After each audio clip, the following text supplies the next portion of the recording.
Thank you very much. Abare Saleo, good afternoon. President Ruto, governors, distinguished guests, the best sentence in the English language, all protocols observed. It is a pleasure to be in Eldoret at this devolution conference, my first, and I'm delighted to have this opportunity to speak to you today. Yushiri Kano wa Kenya na Marekane ni imara. Umajengwa kwa miaka sitini ya maadili na maslahi ya pamoja.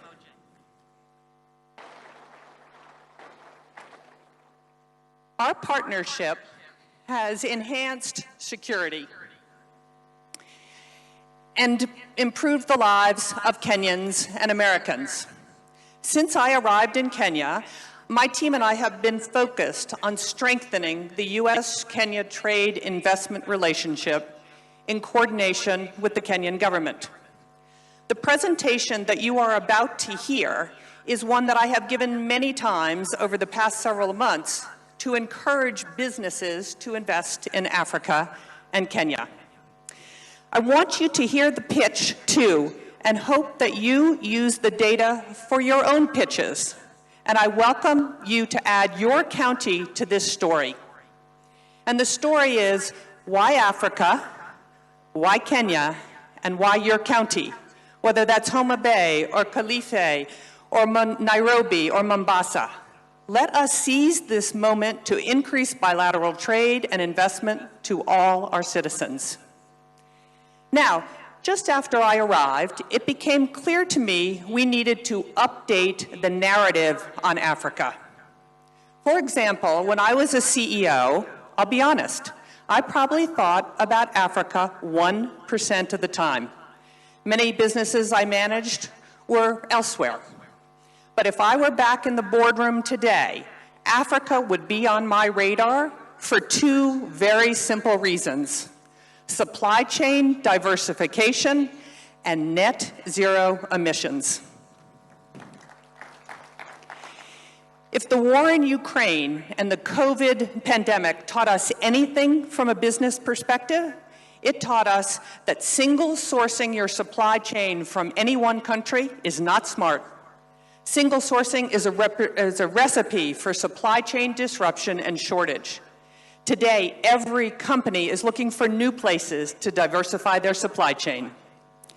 Now, what the war in Ukraine and the pandemic did to spur supply chain diversification, climate change has done for energy use.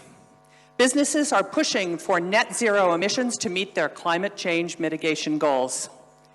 And Kenya, as you know, generates 93% of its electricity from renewable sources, and this percentage is only going to go up with geothermal, solar, and wind investments. And to further emphasize this point, ponder these words from a CEO of a major consumer tech company who I hope to bring to Kenya. He said, "Supply chain diversification is now an essential element of our business, and so is the need to be totally green. In that sense, Kenya seems to offer us a 1-2 punch for success." Now, at the embassy, we've been doing a lot of trade and investment data analysis since my arrival. And what I have learned has been surprising and paints a far more dynamic business outlook for Africa than most Americans understand. And here are some data points that I found particularly interesting, and ones that I share often with American businesses. Why Africa is the first question American businesses have. By 2015, 1 in 4 humans, a quarter of the world's population, will live on the African continent, and 1/3 of the working age people will live on the African continent. It's the youngest population on the world. 60% of the population is under 25. And in my view, Africa is the last and largest emerging market and offers the last big supply chain and consumer prospects, much like the opportunities we saw in Southeast Asia 20 years ago. Now that's how I'm talking about Africa to US businesses. Let's zoom in on how I'm talking about why Kenya should be everyone's destination in Africa. Kenya is the most stable democracy in Africa. Kenya is the gateway to the East African market of almost 500 million consumers. Kenya is the regional logistics hub. Kenya is the leading regional financial hub.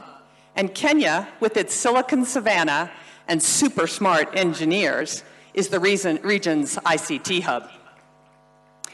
Kenya is a leading destination for foreign direct investment and venture capital. And Kenya has a young, educated, entrepreneurial, and English-speaking workforce. Kenya generates, as I said, over 93% of its energy from renewable sources, and Kenya's largest export market is the United States. Let me repeat, Kenya's largest export is the United States, and we feel Kenya is ready for liftoff as it diversifies. Let me unpack a couple of these areas. Democracy. I arrived in Kenya days before the August 22 general elections. What I witnessed was nothing short of remarkable. Kenya held what many analysts and commentators say was the freest, fairest, and most credible election in Kenyan history. The elections were observed by international and local election organizations, and the results were upheld by the Kenyan Supreme Court, and power was transferred orderly and peacefully at the time. Now, gateway to East Africa. As I said, Kenya is the gateway to East Africa. 80% of East African regional trade passes through Kenya's Mombasa port. In addition, Jomo Kenyatta International Airport in Nairobi is the busiest airport in East Africa, served by 40 passenger airlines and 25 cargo carriers, including FedEx and DHL. Kenya also has some excellent infrastructure, such as the Standard Gauge Railway, a series of new roads, and modern ports. From a financial and technology hub perspective, Kenya is already the regional financial hub for East Africa. Several international banks have been present in Nairobi for decades, and five major global financial institutions like the World Bank and the International Monetary Fund have established their regional headquarters in Nairobi. The region's regional stock market sits in Nairobi, and the city hosts the necessary legal, accounting, and consultancy services to preserve and accelerate this.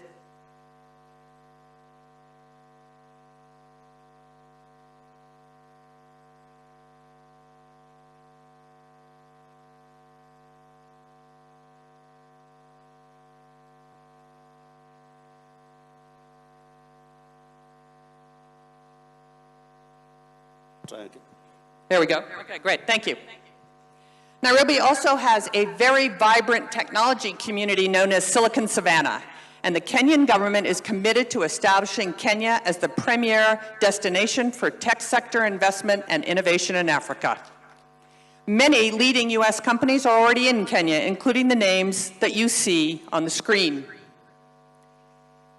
Emerging, but also hugely impactful, having a little trouble there. Emerging, but also hugely impactful Kenyan tech companies like Copia Global, Semiconductor Limited, Twiga Foods, Market Force, Power Financial Wellness, and others are here in Kenya. I've met these companies, I've visited their operations, and what I see happening here has many of the critical components that make Silicon Savannah an even bigger success. Now, at the nexus of finance and technology sits one of the most impressive companies I have ever seen, M-Pesa. M-Pesa has annual revenues of over $1 billion US, $360 billion of gross market value flowed through the platform last year. And it has an open API of over 60,000 developers. M-Pesa has over 50 million customers in 7 countries and is involved in over 70% of Kenyan transactions. powers over 5 million businesses, and 60% of Kenya's annual GDP flows through it. Let me say that again. 60% of Kenya's GDP flows through M-Pesa. And let me tell you, I know a little something about this industry, having bought and owned PayPal at eBay. And I assure you, M-Pesa is extraordinary.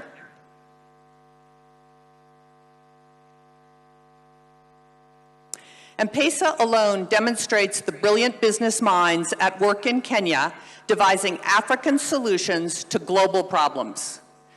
Foreign direct investment and venture capital, Kenya has attracted significant foreign direct investment and is a leading destination for venture capital. Interestingly, when venture capital flows decreased 35% globally last year, total funding in Africa actually increased 8%. Even more impressive, while venture capital to Nigeria was down 36% and essentially flat in South Africa, funding to Kenya increased by 33%. You go, Kenya. Adjusted for GDP, Kenya receives significantly more venture capital than anywhere else on the continent, generating roughly triple the venture capital to GDP ratios of Nigeria, Egypt, and South Africa. Unlike its continental competitors who attract predominantly fintech-led investments, Kenya venture capital flows are more diverse, led by e-commerce and clean tech, followed by fintech, agritech, and enterprise investments. And what's even more unique for Kenya, in 2022, Kenyan women-founded startups raised $146 million in equity, more than any other country on the entire continent. As I said, more than 90% of Kenya's on-grid electricity is currently generated from renewable sources, primarily geothermal, wind, and solar. A great example is Kapeto in Kajiado County. It's the second largest wind farm in Kenya, proudly supported by the U.S. International Development Finance Corp and Power Africa. And it is phenomenal that Kenya has committed to reaching 100% renewable energy by 2030 and is already close to achieving that goal. From a workforce perspective, Kenya is English-speaking, has high literacy rates, and strong primary, secondary, and tertiary education systems. And every firm that I have spoken to about the quality of Kenyan workforce says this: the Kenyan workforce is their best workforce in the world. As I mentioned, in 2022, the United States became Kenya's largest export market, edging ahead of neighboring Uganda. In total, Kenya exported $890 million in goods to the United States last year, and in addition, the United States exported around $600 million in goods to Kenya. So $1.5 billion in total U.S.-Kenya trade. It's fairly balanced, and it's expected to increase as the United States and Kenya negotiate a first-of-its-kind bilateral trade agreement that we hope will be done by the end of this year.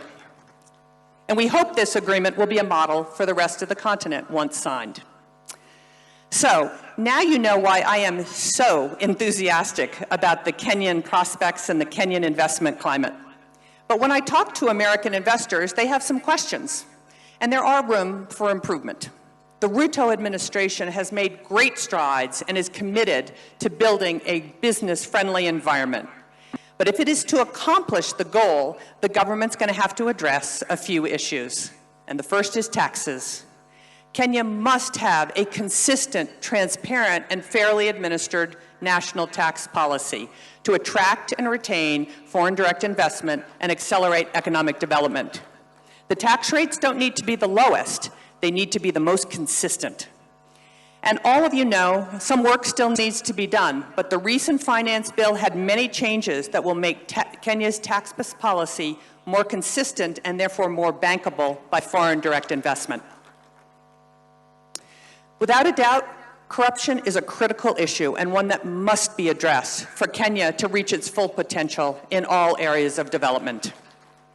Everyone knows corruption leads to misuse of public resources, slows economic growth and job creation, and damages the investment climate, as well as undermining equal participation in the prosperity of this country. However, while corruption does remain a challenge in Kenya, as in other developing markets, third-party measures of corruption indicate positive trends and some progress in recent years. According to the United States Millennium Challenge Corporation's country scorecard for 2023, Kenya's score for control of corruption was 0.28, representing its third passing score in a row and its highest score to date. But to put this number in perspective, Kenya's 0.28 was superior to India's 0.18 and Vietnam's 0.19. And what I can tell you is Americans don't give it a second thought to invest in India. In addition, President Ruto has cracked down on corruption, calling out government agencies that engage in unscrupulous practices and firing government officials involved. Now, I also get a lot of questions about Kenya's debt. Kenya, like many developing countries, is burdened with high debt, limiting its ability to fund public services and infrastructure in line with its ambitions. According to the IMF, Kenya's debt to GDP ratio is 69%, but this number is not an outlier amongst regional averages. For comparison, Malaysia's debt to GDP stood at 69% in 2021, while India's ratio was 83% in 2022. Another area I get a ton of questions on is cargo clearance. Now, despite improving logistics, the delivered cost of a container to Kenya remains significantly higher than the container shipments landing in Europe or Asia. So there is room for improvement on cost, but here's a great fact. Back in 2010, it took over 11 days to clear a container at the port of Mombasa. Today, it takes 3.5 days. And this reduction has occurred despite cargo increasing over the past 5 years from 27 million metric tons in 2016 to nearly 35 million metric tons in 2021. So this is an important thing for Americans. This is an excellent opportunity, I think, to put to rest the argument that Kenya is not a manufacturing country. True, Kenya has room to grow in this sector, but manufacturing is happening here. And let me give you a few examples of Kenya's manufacturing prowess. Gearbox in Nairobi County, a high-mix, low-flow electronics manufacturer, runs a state-of-the-art, what we call a surface mount assembly line. And in November of 2022, began manufacturing Raspberry Pi's Pico product for the African market. Gearbox's production quality, catch this, meets or exceeds that of Raspberry Pi's other production sites in Wales and Japan, producing a first-pass yield of 99.6%. Semiconductor Technologies, a U.S.-owned semiconductor manufacturing and nanotechnology company in Nyeri County, is growing rapidly and has hired more than 80 Kenyan engineers in the last 12 months. Kenya's Revital Healthcare in Kilifi County is one of the largest manufacturers of medical products in Africa, producing 48 devices and exporting to 28 countries. Isuzu has operated an East Africa assembly plant in Nairobi since 1977, selling more than 90,000 units with more than 15 models. And there is also a robust and growing e-mobility manufacturing assembly industry in Kenya. Kenya is the future for Africa's 2- and 3-wheel e-vehicles and e-buses. And lastly, when we talk about trade, we have to talk about apparel and apparel manufacturing. Last year, Kenya recorded its highest ever apparel exports to the United States, over $540 million, employing nearly 200,000 Kenyans, mostly young women. Leading U.S. apparel brands sourcing from Kenya include PVH, which includes Tommy Hilfiger and Calvin Klein, Contour, which includes Lee and Wrangler, and several more, including Walmart and Levi's. And what we hear from these brands, they want more Kenya apparel manufacturing, both because of the high quality of labor and Kenya's leadership in renewable energy. brands are steadily moving production operations to Kenya from Sri Lanka, Bangladesh, Ethiopia, and China because of what you have to offer. And more of this is on the way. I think apparel manufacturing may be the biggest near-term employment opportunity in all of Kenya. So clearly, there is something happening here. It's abundantly clear to me, and every day I try to make abundantly clear to the international audience that Kenya is open for business.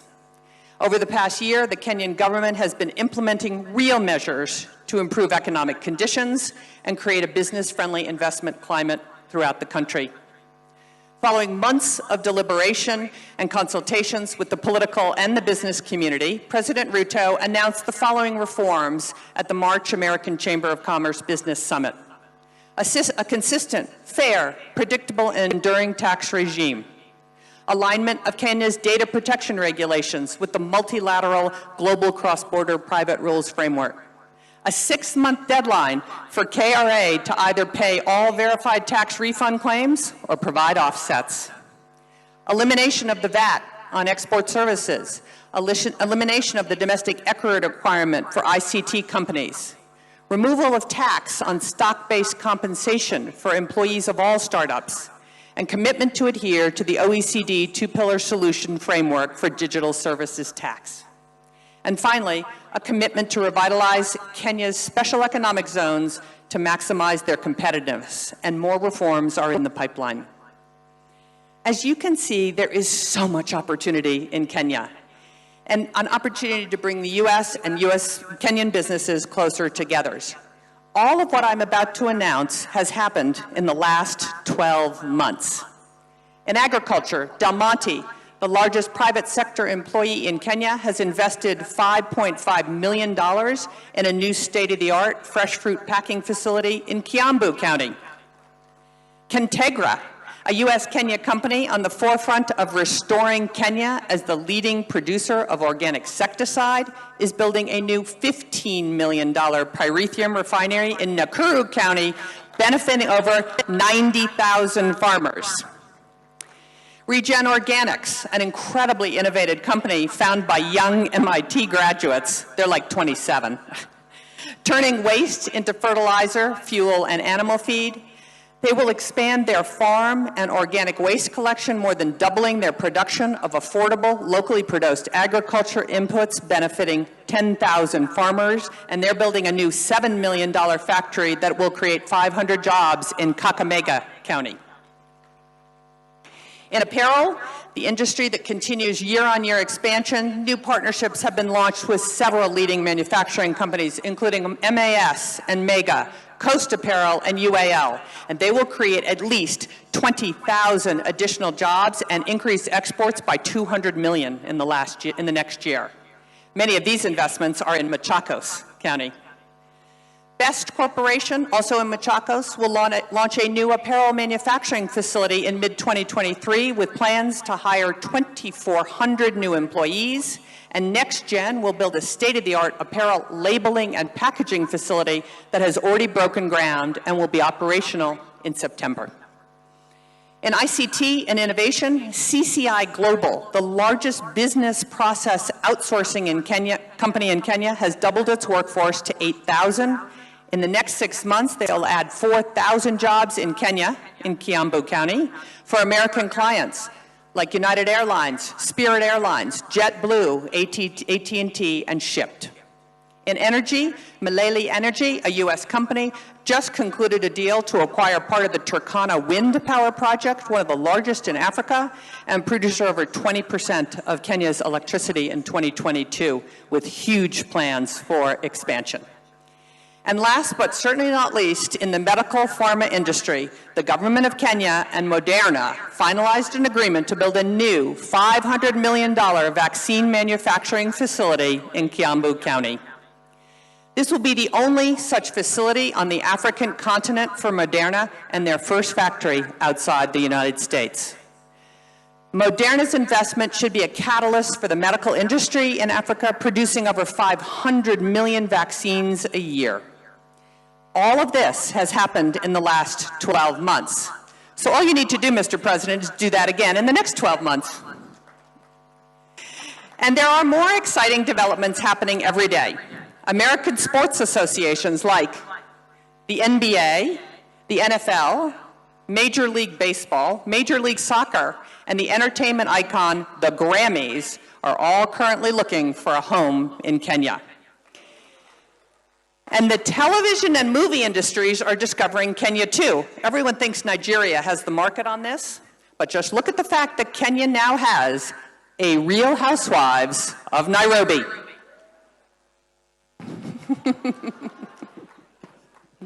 So, there are many reasons why global businesses are considering or should consider Africa, and specifically Kenya and your counties, for trade and investment opportunity. This is your opportunity. What are your priorities? What is your sales pitch? And as I said at the beginning of this presentation, when I was the CEO of HP, I only thought of doing business in Africa about 1% of the time. American companies are used to doing business with Europe and Asia.